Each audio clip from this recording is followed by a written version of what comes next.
Hello everyone, in this video we are going to take a look at the SD card module. This one right here. The SD card modules is used to hook up a SD card with an Arduino. So in this video we are going to take a look on how to use this one. You can use this with almost any microcontroller like ESP8266, ESP32 or the Arduino family like Arduino Nano, Uno, Pro Mini or MKR100 or any microcontroller you want. But there are the slight changes in the pin configuration and rest everything was almost same. So let's get started. So first of all, let's talk about the SD cards. So what actually are they? SD cards are simple storage devices.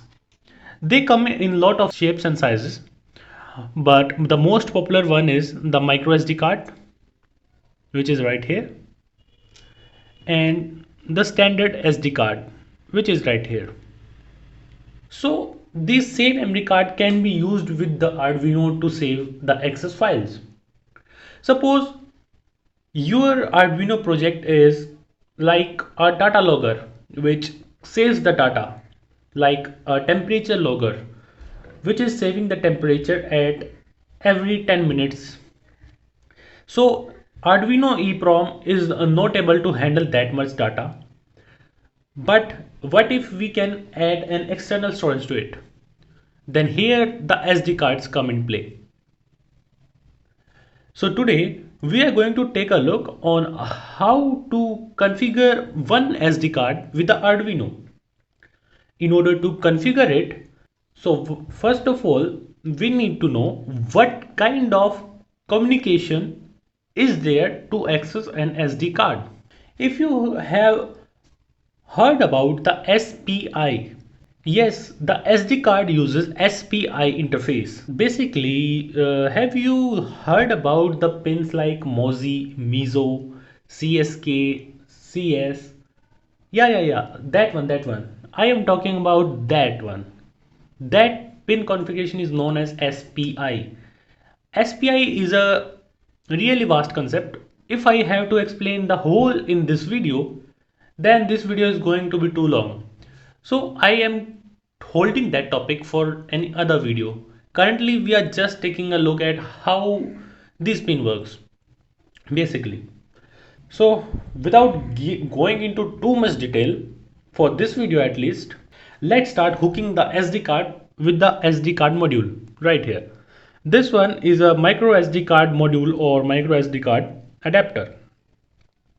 This basically what it does is we can just add the memory card right in here, just a little push, and there also come different other SD cards which also support this one. So first of all you need to know which SD card you have, then buy these come in very cheap. So first of all I have bent these pins in order to use it on the breadboard easily. So I'm just hooking it up here. Then I am hooking up my Arduino Nano. Now we will need some jumper wires. So before making the connection, let's take a look at the pins. The first one is CS, it is known as chip select. The second one is SCK, this one stands for serial clock. Third one is MOSI, memory out, serial in. And the fourth one is, actually it is MISO, it is typed wrong here, memory in, serial out. Then is VCC, which means power, and the last one is ground. In the Arduino, the MOSI is pin number 11, which is right here. The MISO is pin number 12, clock is pin number 13, and CS we can select any pin for CS. So for easiness I am going to select any of them like D4 or anyone. I am going to select D4 for this. So let's make the connections. First of all I am going to connect the ground with the ground. Then the VCC with VIN. Actually, the SD card works on 3.3 volt, but it the module have a 3.3 voltage regulator. So on the input of the module, you can use any power ranging from 3.3 volts to 12 volts. But if you are using the memory card standalone, then you have to use 3.3 volts. Make sure your module have a 3.3 volt voltage regulator. Okay, let's connect other pins also. So we have MISO. MISO will go to pin number 12. Then we have the MOSI, which will go to pin number 11. Then we have the serial clock, which will go to D13. And at last we have the chip select CS. I am choosing D4 for this. You can choose anyone. So these are the basic pin connections. Let's connect it with the computer and go to our computer screens and see what happens. So first of all, we have to open our Arduino IDE. Then we have to select our board. I am using the Arduino Nano. And then select the port. Mine was COM10. Then select the processor. Now we have to, first of all, we have to include some libraries. The first one is spi.h. Then we have to include SD card library, which is sd.h. Then to read the data on the serial monitor, I am starting the serial monitor on 9600 baud rate. Then we have to begin our SD card. I will use while not SD card dot begin, means when the SD card, while the SD card is not beginning, and we have selected the CS pin as 4. In this I will write initialization failed. Why I am writing this is SD card dot begin means this function will begin the SD card, but if this function doesn't work, that means our SD card is not installed or there is some problem. Then it will show initialization failed. If it gets initialized, then it will not show initialization failed, then it will continue with the code. Okay, so we have to run this only one time, so I am not using the loop function. I am using the setup function because we have to do it only one time. Then our SD card is initialized.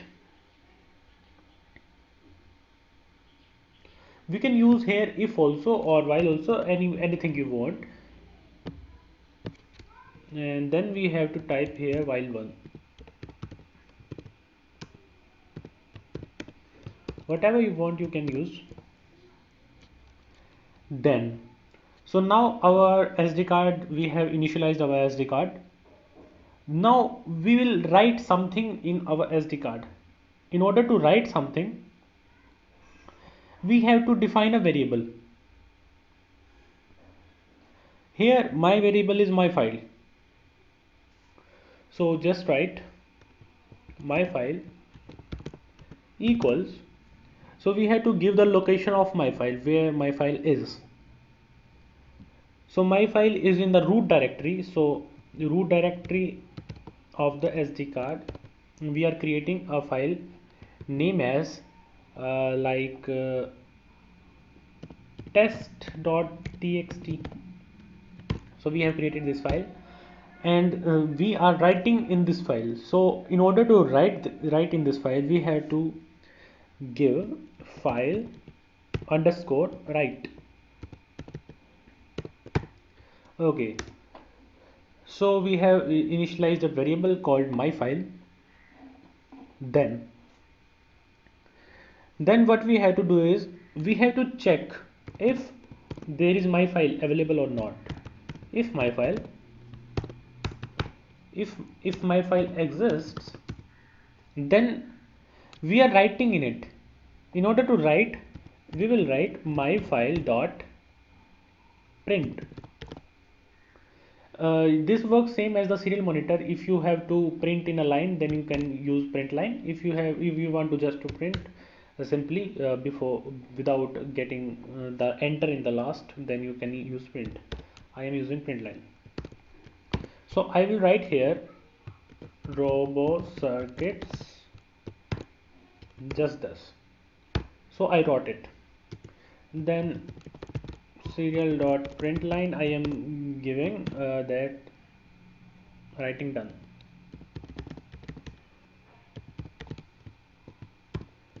Okay, so this was it. Then we have to close the file. In order to close the file, we just have to use myfile.close.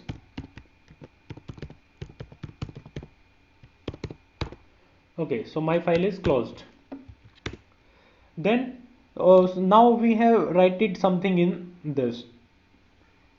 But what if my file means what if file does not exist? If file doesn't exist, we will give serial dot print line, and we are writing error, means something is wrong there. Maybe the file is not there, or maybe the SD card is not connected properly. Then we have to read it.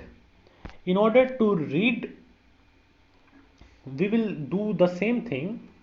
If my file exists, then while my file dot, like you do in the serial monitor, we will do same. While my file dot available, we are printing it on serial monitor, serial dot print line my file dot read, just this. Similar, if you want to take the data of the my file and save it in a string, then we can do this also. String like I am giving it a name data equals my file dot read string. Then you can use this string anywhere, like I am using it for serial monitor data. So that was it. It was that simple.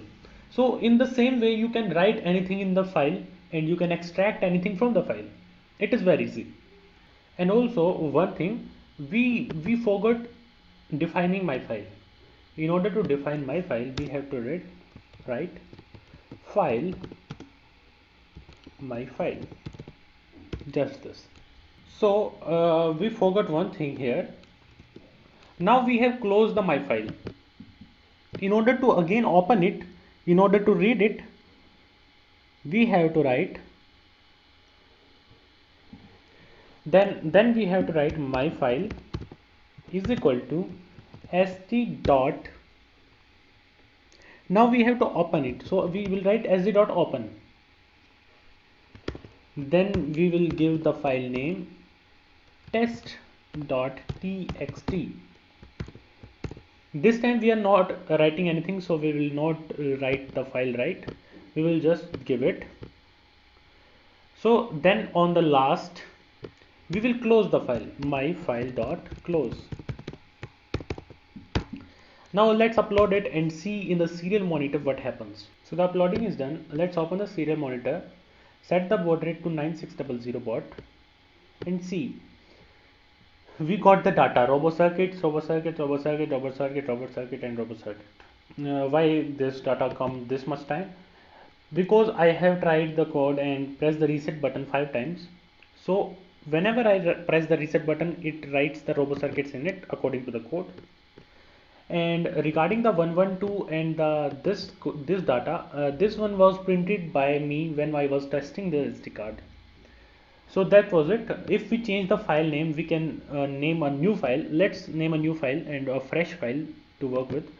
I am giving it name test1, and I am again reading the file test1.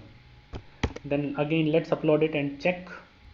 Now when we open the serial monitor, we can see our writing is done and we have write robo circuits in it. So in the similar way, you can write anything in your file. If you want to store a huge amount of data in using your Arduino project, and you don't have EEPROM enough for that data, then you can use a SD card. We can use any amount of SD card with the Arduino. Most probably that will be favorable for us, like 64 GB or 16 GB is enough, and that much data can be handled. So you can just make a text file and save your data like temperature, humidity, temperature according to time. You can also hook up a RTC module and a temperature sensor, and you can take temperature on different times of the day with 1 hour gap or 2 hour gap. And the text files are really small, so you can upload almost data of 1 year in a SD card of on only 4 or 5 GB, 4 or 8 GB. So that was it for today. Hope you enjoyed the video. Like if you like this video, subscribe if you love this video. Thank you for watching. If you want to see more of my videos, then press the bell icon. Thank you guys. Have a nice day.